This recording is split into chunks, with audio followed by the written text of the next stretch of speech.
Hi everyone, সকলকে নতুন একটা ভিডিওতে স্বাগতম। আজকে আমি তোমাদেরকে দেখাবো জন্ম সার্টিফিকেট তোমরা কিভাবে করতে পারবে, অনলাইনে জন্ম সার্টিফিকেট কিভাবে করতে পারবে, তার জন্য কি কি ডকুমেন্টস লাগবে তোমাদেরকে। যাদের কোনো জন্ম সার্টিফিকেট নেই তারা কিভাবে অনলাইন প্রসেসে জন্ম সার্টিফিকেটটা করবে, আজকে আমি সেই তথ্য নিয়ে আলোচনা করব। দেখো, এই পুরো আমি একটা সিরিজ করতে চলেছি যাতে তোমরা ইজিলি জন্ম সার্টিফিকেট করতে পারো। জন্ম সার্টিফিকেট করার জন্য তোমার কোন কোন ডকুমেন্টস লাগবে আমি একটা ভিডিওর মাধ্যমে সবকিছু বলতে পারবো না, তাই আমি প্রথমে এই ভিডিওটা করছি। আজকে 1 নম্বর ভিডিও, তো তোমাদেরকে আমি পার্ট 2তে টোটাল প্রসেস কমপ্লিট করাবো। তো প্রথমে A থেকে Z পর্যন্ত তোমাদের যা যা লাগবে আমি এই ভিডিওর মাধ্যমে তোমাদেরকে দেখাবো। চলো, আগে আমাকে জন্ম সার্টিফিকেট করার জন্য প্রথমে আমাকে কি করতে হবে। ধরো মনে করো আমার কোনো ডকুমেন্টস নেই বলতে আমার অন্যান্য ডকুমেন্টস আছে যেগুলো আমার জন্ম সার্টিফিকেট বাদে যে ডকুমেন্টসগুলো থাকার দরকার সেগুলো আমার কাছে আছে। আমি তোমাদেরকে প্রথমেই দেখাবো জন্ম সার্টিফিকেট করতে গেলে তোমাদের কি কি ডকুমেন্টস লাগবে। প্রথমে এই দেখো, আমি তার একটা লিস্ট তোমাদের কিন্তু দিয়ে রেখেছি। আমি এই লিস্টটা আজকে আমি তোমাদেরকে ভালো করে আলোচনা করে দেখাবো যে কোন কোন ডকুমেন্টস তোমরা কোথায় পাবে এবং কি কি করতে হবে তোমাদেরকে প্রথমে। তো চলো আমি শুরু করছি ভিডিওটা। তো প্রথমে আমাকে কি করতে হবে বলো তো। প্রথমে দেখো, আমি এখানে একটা PDF নিয়েছি। এখানে লেখা আছে জন্মের অনুসন্ধানের জন্য কোন কোন ডকুমেন্টস লাগবে। ওকে, তা জন্ম সার্টিফিকেটটা কত সাল থেকে কত সাল পর্যন্ত দেখো এখানে আমি লিখে দিয়েছি। 1/1/1989 থেকে 1/1/1999 যাদের জন্ম তারাই কিন্তু এই ডিলে বার্থ রেজিস্ট্রেশনটা করতে পারবে এখন মূলত। ওকে, তো এইটা আমি তোমাদেরকে ভালো করে তোমরা এটা খেয়াল করবে। যাদের জন্ম তারিখ 1/1/89 থেকে 1/1/1999 এর মধ্যে তারাই কিন্তু এটা করতে পারবে। ওকে, তো তারপরে দেখো এখানে তোমাদের জন্ম সার্টিফিকেট করতে গেলে প্রথমেই যে কাজটা করতে হবে সেটা হচ্ছে সার্চিং রিপোর্ট তোমাদেরকে নিয়ে আসতে হবে। এই সার্চিং রিপোর্টটা তোমরা কোথায় পাবে?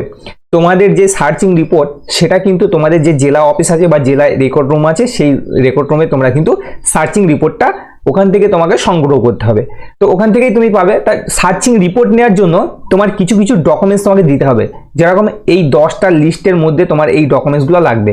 তো তোমাদেরকে আমি ভালো করে বুঝিয়ে দিই কোন ডকুমেন্টস কোথায় থেকে তোমরা পাবে। দেখো, 1 নম্বরে যেটা আছে সেটা হচ্ছে প্রাথমিক বিদ্যালয়ের প্রমাণপত্র আসল কপি। ওকে, প্রাথমিক বিদ্যালয় বলতে তুমি প্রথমে যে স্কুলে পড়াশোনা করেছো, যেটা আমরা প্রাইমারি স্কুল বলি। ওকে, সেই স্কুলে তোমার একটা প্রমাণপত্র যেটা আসল কপি তোমাকে জমা দিতে হবে। ওকে, সেই কপির ভিতরে বা সেই কপির ওপরে তোমাকে ডাইস কোড উল্লেখ থাকতে হবে। ডাইস কোডটা কি?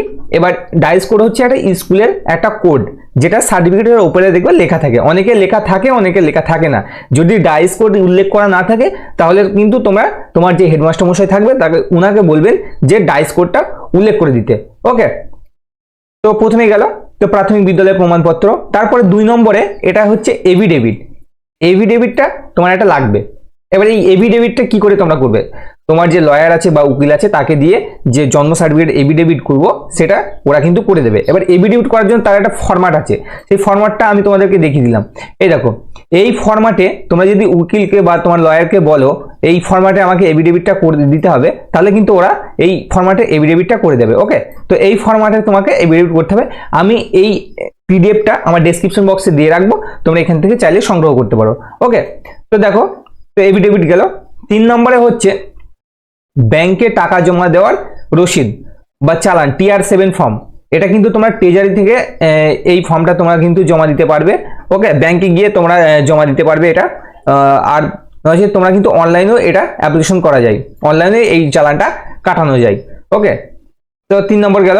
4 নম্বর হচ্ছে বাবা ও মায়ের ভোটার কার্ড, আধার কার্ড আর রেশন কার্ড লাগবে, বাবা ও মায়ের। ওকে, 5 নম্বরে যার নামে হবে তার রেশন কার্ড, ভোটার কার্ড, আধার কার্ড আর অন্যান্য যদি কোনো ডকুমেন্টস থাকে তাহলে তার সাথে অ্যাটাচ করে দেবে। ওকে, পঞ্চায়েত প্রধানের সংশয়পত্র, জন্ম তারিখ উল্লেখ করতে হবে। যার নামে হবে তার নামে পঞ্চায়েত প্রধানের একটা সংশয়পত্র লিখে দেবে, যেটা জন্ম তারিখ উল্লেখ থাকবে।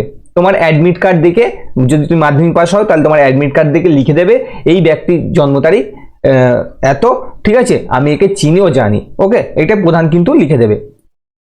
তারপর হচ্ছে 7 নম্বর কঙ্কজ কাগজে দরখাস্ত করতে হবে এবং দরখাস্তের ওপরে 10 টাকার কোর্ট ফি দিতে হবে এবং অভিভাবকের সই করাতে হবে।